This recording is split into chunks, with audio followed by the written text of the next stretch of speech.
quickly, just the agenda. What are we going to talk about? So, what is Chatbot? I don't think I'm going to be nearly as doom and gloom as Dick set it up to be.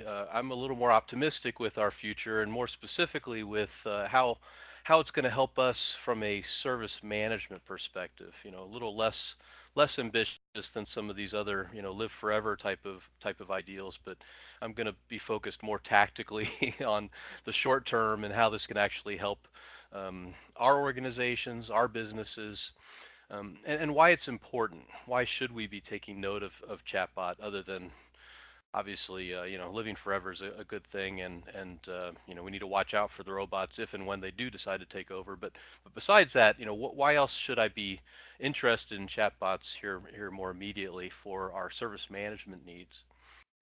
And then we'll get into some more specific use cases. We've had the opportunity now to go through a few different scenarios utilizing the chatbots, BMC chatbot, and specifically, and then I'll get a little bit more into the components with the BMC chatbot solution, how we go about setting it up, and I won't spend a lot of time there, but I want to get us an idea of what's involved.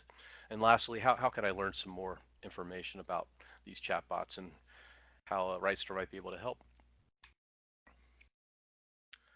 So first off, just what is a chatbot? And by now, I think a lot of folks already know, or at least have an idea. But at its most basic level, it's a computer program, and that's it. It's really designed to conduct a conversation. And we can think of things like the Google Home or the Amazon Alexa, those types of personal assistants that can answer questions for us, or maybe even carry out some basic functions as these platforms evolve. One important aspect of a chatbot is the ability to conduct that conversation using what we call NLP, or natural language processing. So one of the advantages of this is I don't need to know keywords. I don't need to know the syntax that bot's looking for. I can just speak to it naturally, the way I would conduct a conversation with maybe even a stranger. If I were to approach a kiosk and someone's standing behind the dais, I could actually ask them a question. They're going to understand what it is I mean and be able to respond in kind. So that's important in making sure that this is an effective solution, because oftentimes there's much lost in translation, even through textual chats, through emails, through written communication. You don't catch the inflections. You don't understand what might be more important than something else, and we can oftentimes miss each other when we're just talking through text as opposed to through language and words. Another key ingredient is artificial intelligence. So understanding what you mean as opposed to necessarily what you say. And that is a critical factor too. So the ability to take a word, for example, and apply synonyms or understand it in context is very crucial to that natural language conversation in general, as well as understanding what I'm intending to do. So AI plays a huge part in a productive or a effective chatbot solution. The other thing that chatbots can do is extend the reach of our service provision through multi-channel interfaces, and things like our instant messaging tools, Slack and Skype and Facebook Messenger, and some of these other collaboration utilities that are out there today in use by business and use just by the general public. And then extending that even to our mobile devices. So SMS is probably one of the most common ways that the younger generations communicate, and it's creeping up. I find myself, even text messaging with my mother, and I never would have thought that I would be texting with my mother in a million years, but let alone, here we are today, texting back and forth. So the ability to extend this channel out, the chat and the conversation, through the interfaces that folks want to use, that folks are used to using.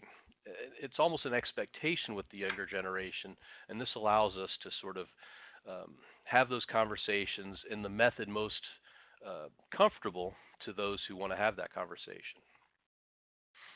And where this really all comes together is with the ability to take the information, take the intents, understand what we're trying to do, and then actually do something.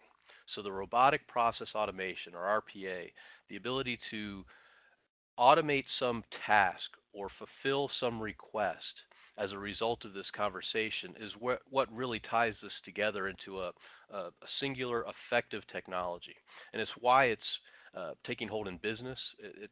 It's why folks are embracing it, and it's why it's going to be able to help us as a service organization to be able to make those requests happen without a lot of people needing to touch the process and become involved in the process. So automation is the key, and that's where you're going to gain efficiencies. And some of those, we'll talk about it. Why is it important? Some of the predictions we've already seen, $60 billion in productivity improvements annually for just U.S. enterprises that leverage artificial intelligence and automation. So the coupling of those chatbots and the understanding of what people want to do, and then the ability to automate the provisioning of those intended actions is estimated within a couple of years, actually by the end of this year, $60 billion in productivity improvements. That's I think it's like the gross domestic product of the whole country of Portugal, just in productivity improvements based on utilizing this technology. So there's substantial savings to be had. And it's why businesses are looking hard at this. And they're not looking at it just from an IT perspective. They're looking at it from a business operations perspective. How can this help us do our day-to-day job from all aspects of the business, not just the technology aspects? The other reason why it's important now is because within a few years, it's estimated that over half of medium to large enterprises will have already deployed these chatbots. And what does that mean? That means if we're not already looking at these chatbot solutions, if we're not already investigating how we're going to be able to take advantage of these to make our business better, over half of our competitors probably are. And by that point, by the time we reach 2020, if we haven't already implemented this, then we're playing catch up. They're already starting to reap those benefits of efficiency, et cetera, where we're just now trying to keep up. So it's not something that's coming, it's something that's here. And the quicker that we can understand how we can apply it, the quicker we can understand how we can incorporate it into our own business processes and take advantage of this technology, the better off we're going to be.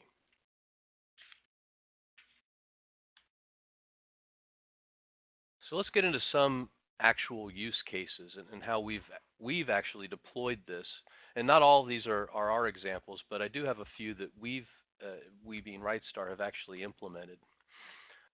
We did a pilot recently with the George Washington University in the Northeast to facilitate the onboarding of students.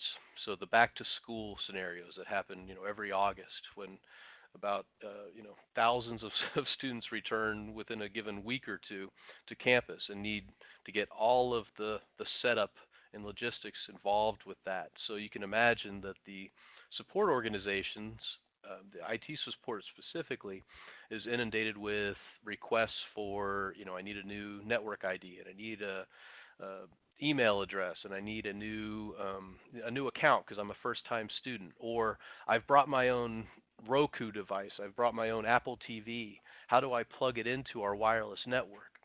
One of the use cases we had was to take the chatbot technology, extend it out through that SMS interface, through a text messaging interface, to enable students to request that they put their Apple TV or whatever wireless device they wanted onto the secured wireless LAN within the dormitories.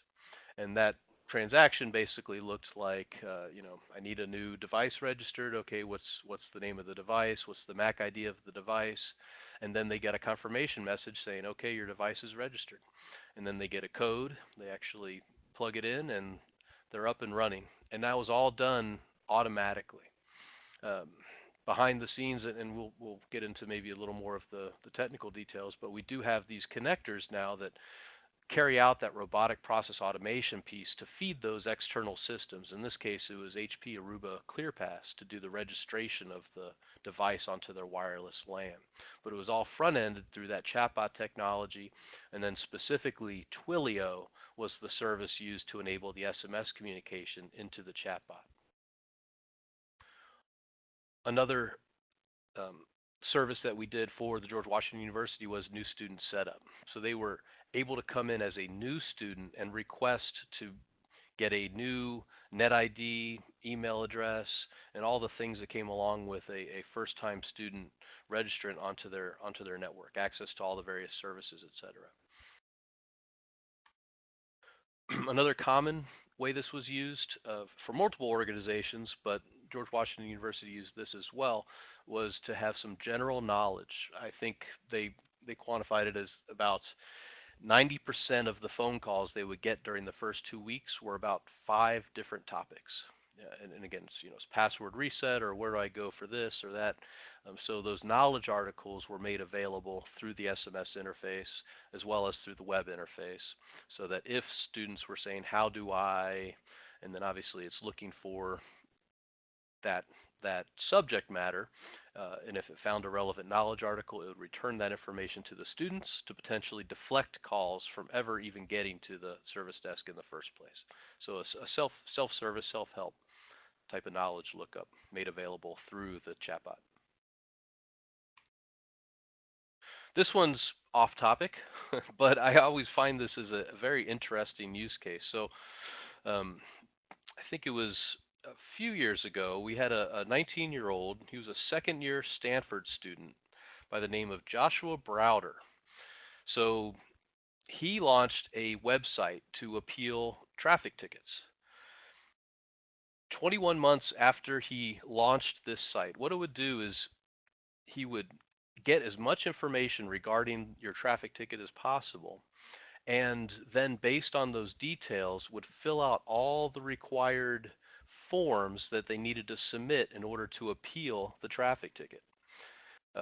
So he aggregated all the information. The automation piece was to basically fill in those forms and get them sent to their respective courts.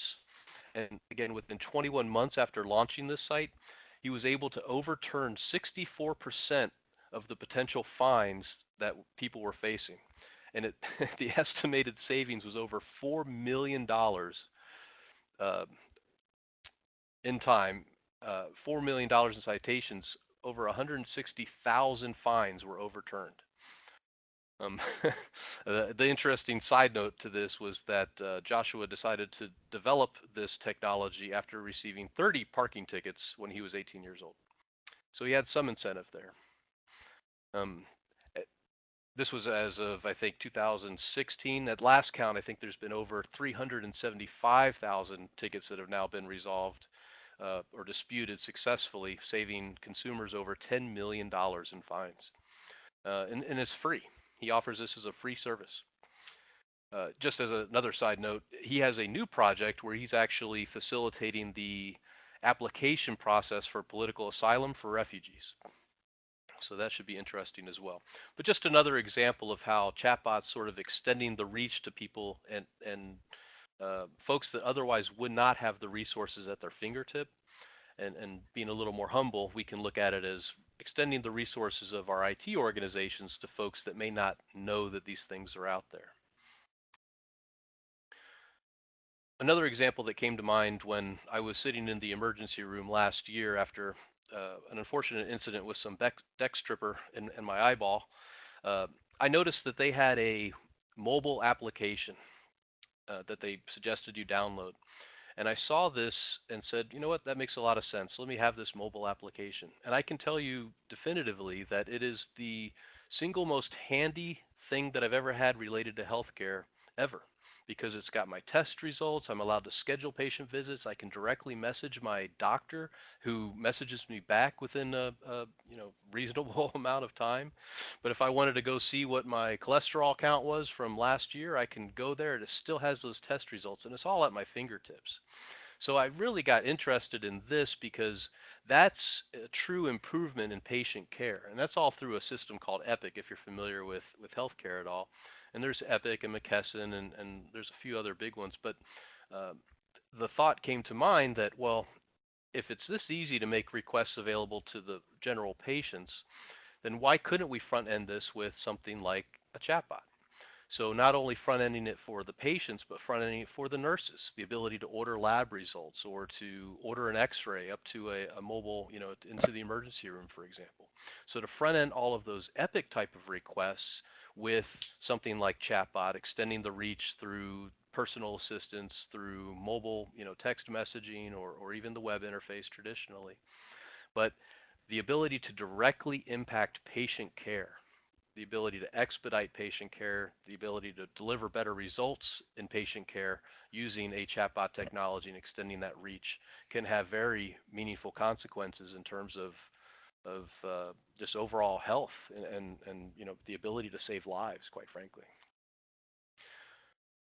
But bringing it back to maybe more of a tangible example from an IT perspective, and this we did for another organization, which was to spin up a new SharePoint folder on demand, on request. And I have an example of that I'm going to walk us through here momentarily. So this is the chatbot, and I'll apologize in advance. I actually had a live demo set up for this initially, and then at the last minute, the versions changed and something happened, and I can't get to my demo environment, so you're going to have to bear with me on my pseudo example here. But I was able to take some screenshots of the live demo before it went away, so that's what I'm actually walking us through. But this is an actual conversation that we constructed, and it starts off with a greeting, and this is customizable. You can have it greet them however you so choose, and then it gets into what do you need. So I'm typing in, I need a new SharePoint folder for my new project. Well, it's going to say, okay, would you like me to create a new SharePoint folder? Short and sweet. The answer is yes. Yep, I can help with that. So now it's actually getting into requesting the information it needs in order to fulfill the request. So it knows what my intent is. I want a new SharePoint folder. So it says, okay, well, I'm going to need some basic information. I'm going to need to know the name, for example. And here I have some special instructions, no spaces, and this has to do because SharePoint Online, actually, you can't create a folder with spaces in the name. So I gave it a name of my project. The second piece of information it wants to know, because we have the ability to automate provisioning and deprovisioning from SharePoint, is how long will I need this folder, so that we're not just creating a folder and leaving it out, especially online where we're paying for these resources. We're not going to leave it up indefinitely, unless maybe I need a special permission, executive permission or something to keep it around, as long as forever. How long do I need this folder? And I'm going to specify 6 months. And then we can do several things here. We can confirm all the information's correct, etc. But in our case, we just went ahead and submitted the request. So it actually goes out to Digital Workplace. It shows us that the request number 6201 was successfully submitted. You can see that it's kind of green there. It's because I can actually hyperlink to it. So through this interface, if I wanted to go see those details of the request, I could just click on that link and it's going to take me into my IT and show me the full details of the request, status, allow me for tracking, etc. But you see that it gives me the additional instructions that I'll be granted access once it's been provisioned, and I'll receive an email with those access instructions. So this is just a pretty basic example of a new SharePoint folder creation request, but this can easily be extended into maybe I need a new project spun up. So instead of this being the only request, it would be I need to start a new project. And okay, do you need a SharePoint folder? Yes, and it would ask me these series of questions. Do you need time tracking entries for your team against this particular project? The answer could be yes. Goes out to our timekeeping system and actually create line items for our new project. Do you need access to a share drive, other than SharePoint maybe? Do you need a server provisioned? Do you need additional hardware, software, resources, logins, accounts? Whatever that might be in order to spin up my new project, we can automate all of that through the chatbot scenario. If it's multiple requests, we can create those multiple requests. If we have an umbrella request that we've already created in something like service request management with an ITSM, we can invoke that parent umbrella request as well. So we have a lot of options, but we can do a lot of things as well.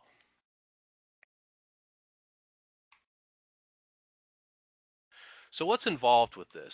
And again, I'm looking specifically at the BMC chatbot. There are other chatbots out there, right? So there's other technologies that'll plug into things like Atlassian and Jira. Some of these other tools that we can utilize. We have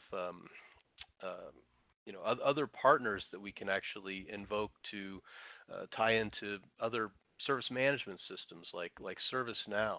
So there's a lot of options when it comes to this type of technology, and by this I mean the chatbot, the artificial intelligence layer, and then lastly the robotic process automation piece. So what technical components comprise that suite?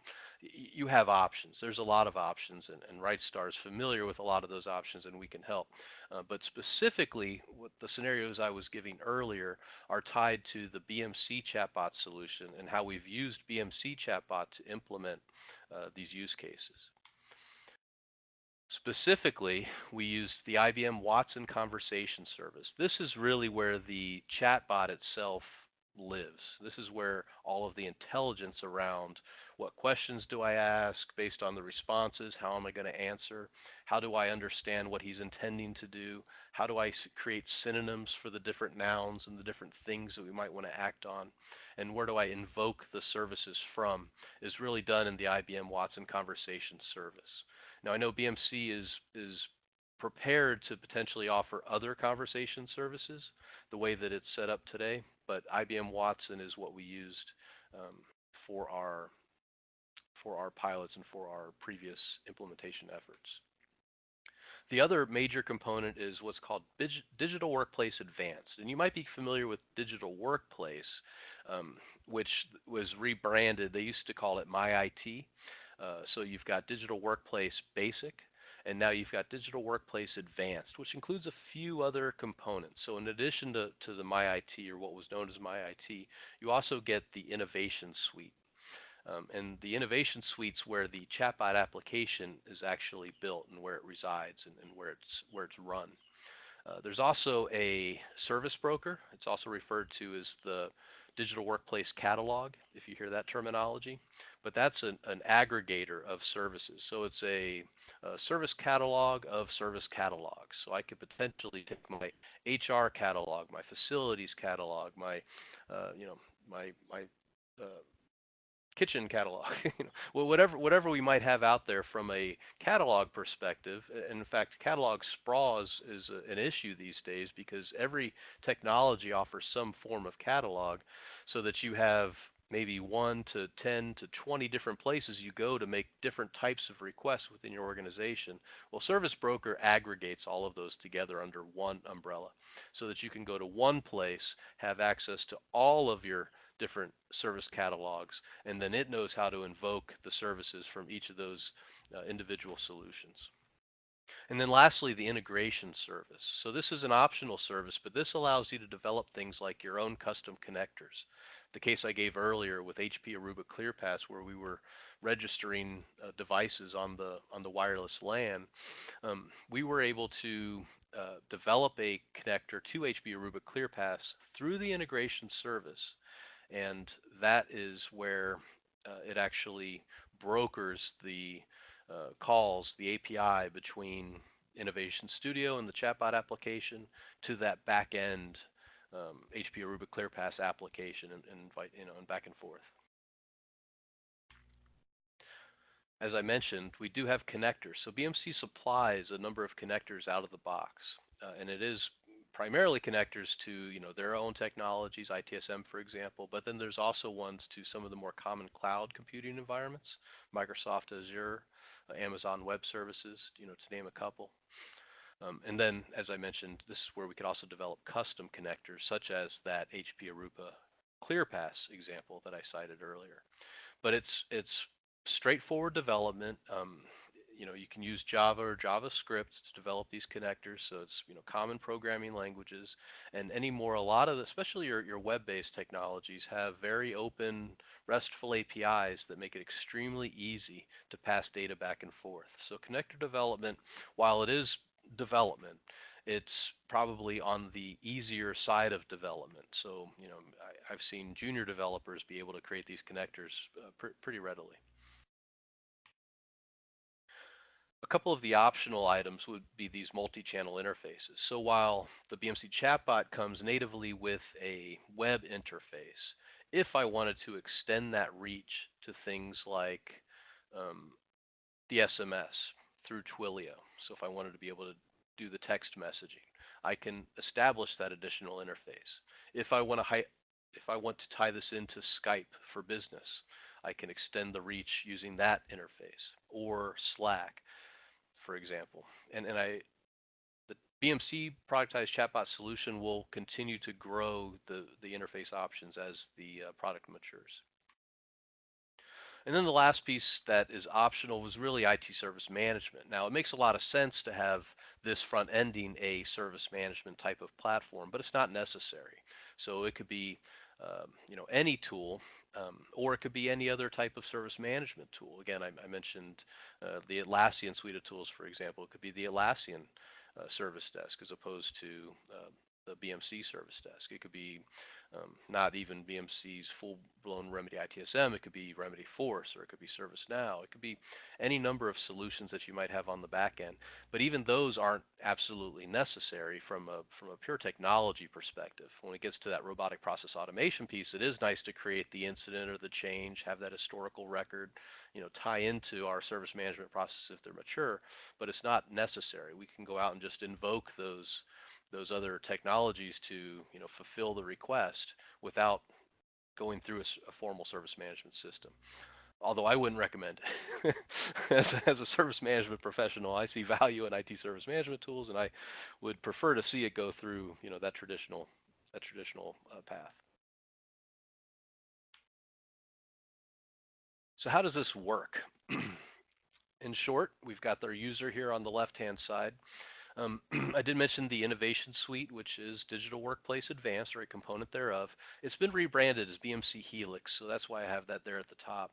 But first, we're going to access that through whatever channel we've decided, right? Maybe it's my phone or my iPad or just my traditional web browser. So I'm going to access the chatbot solution. Now, it's essentially doing a pass-through to our IBM Watson conversation service. So as I'm talking, the dialogue, it's actually making the calls out to the IBM Watson service, and then the IBM Watson service is responding in kind. And depending on what that response is, we may get to, it passes the information back to Innovation Suite, and then depending on what we're actually trying to do, it might decide, okay, now we have some workflow to invoke. So we get into the fulfillment process. Now, we can determine what that process looks like, and it could be one of multiple things I mentioned earlier. So we could go out to ITSM and create a new record. I could simultaneously go out to the HP Aruba ClearPass application and make that provisioning request. In the example I gave earlier, we could reach out to Microsoft SharePoint Online and spin up a new folder, or other systems, right? Whatever in the background is going to help us fulfill that request. And then once that fulfillment's done, it in turn responds back to our Innovation Suite, our BMC Helix solution, and lets the user know that it's been completed.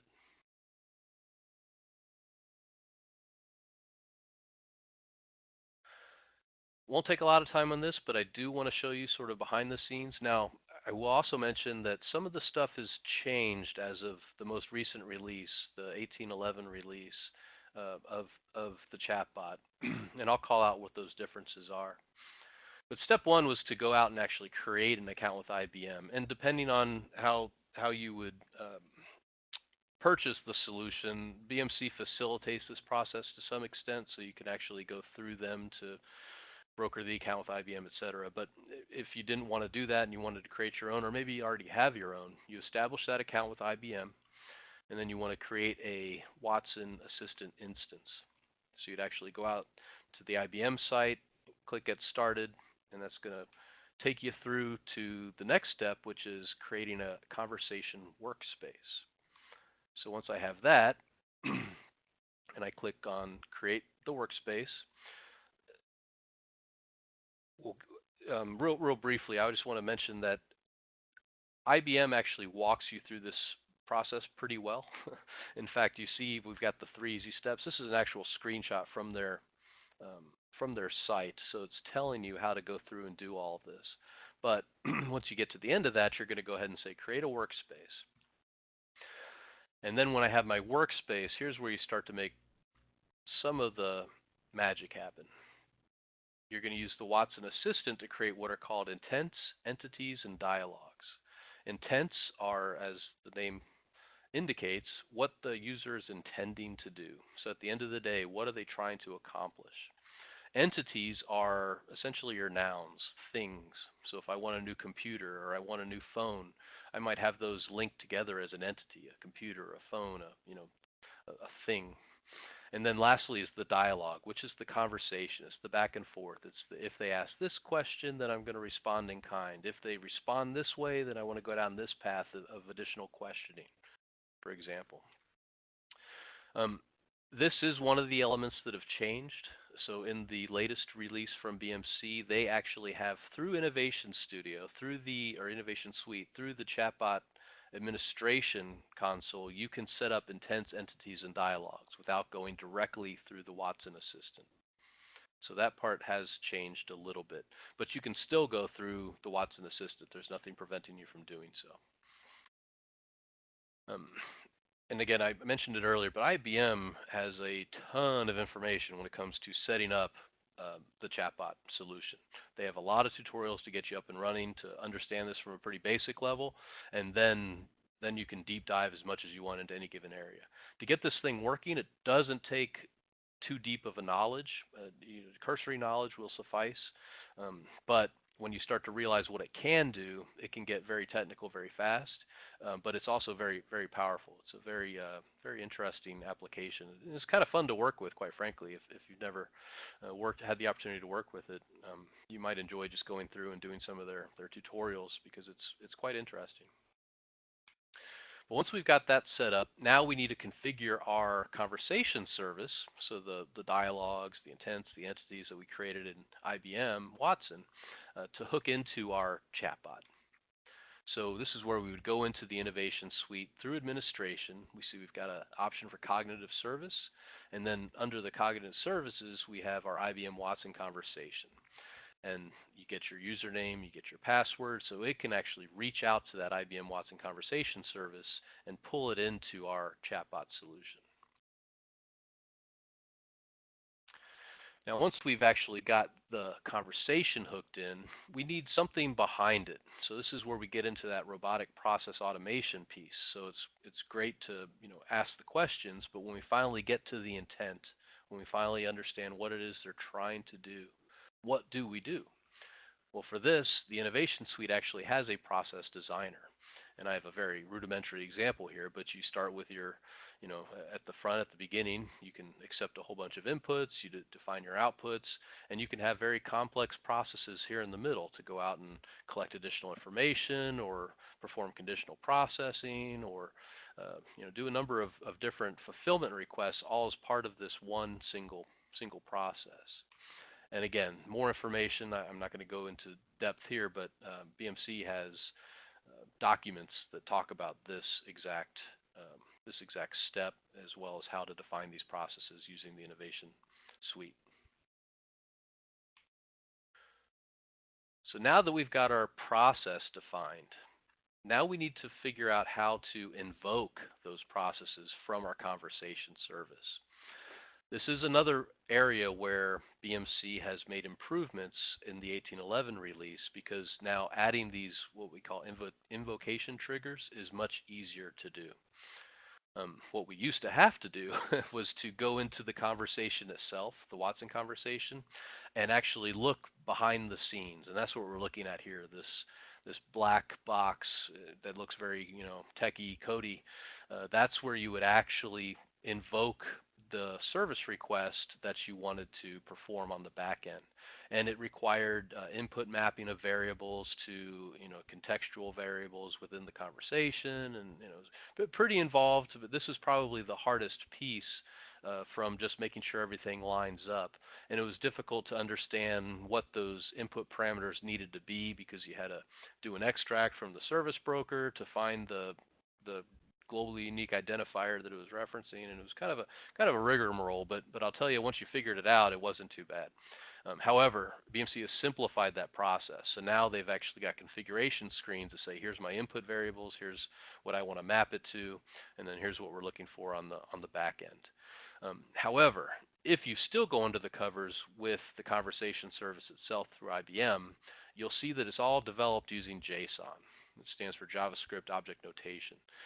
So if you're familiar with JSON, if you've got developers that are familiar with JSON, they're going to be able to look at this and pick it up pretty quick and manipulate it as they see fit.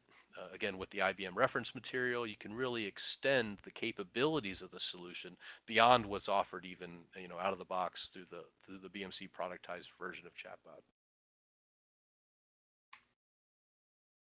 A couple of those optional steps. So if I wanted to add those additional interaction channels, I go back through my innovation suite, and you see I've got under Chatbot configuration, a provider configuration tab, where I can add things like Skype or Slack or Twilio for that SMS extension. And lastly, step 8, when I want to tie it into my ITSM service catalog or other processes, there's a number of configuration screens where I can hook all of that in.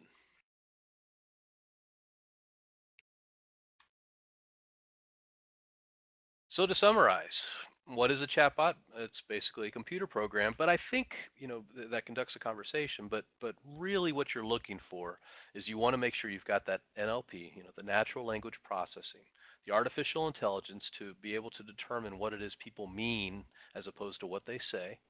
And lastly, the robotic process automation, or the RPA capabilities to act on it, to actually do something, to fulfill that request that is the reason why they reached out in the first place. That's where your efficiencies are really going to come.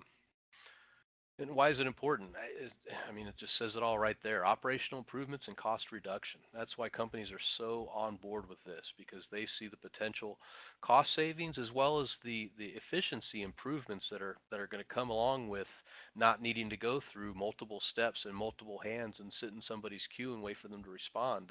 They see, automation's one of those things that people search after all the time.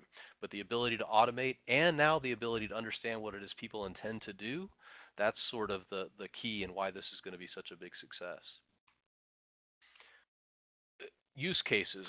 I have, every day that goes by, I think of other use cases for the chatbot technology, and it excites me, quite frankly. And I would just suggest, think of some of those more challenging things. Employee onboarding, like say new project setup. We talked to that scenario earlier. Think of some of the things that are just kind of a pain in the neck today, and things that can be automated too. You have to be sort of cautious with your approach. You want to make sure if you're introducing this technology, you're not overly ambitious and you're not trying to, solve world hunger right out the gates necessarily.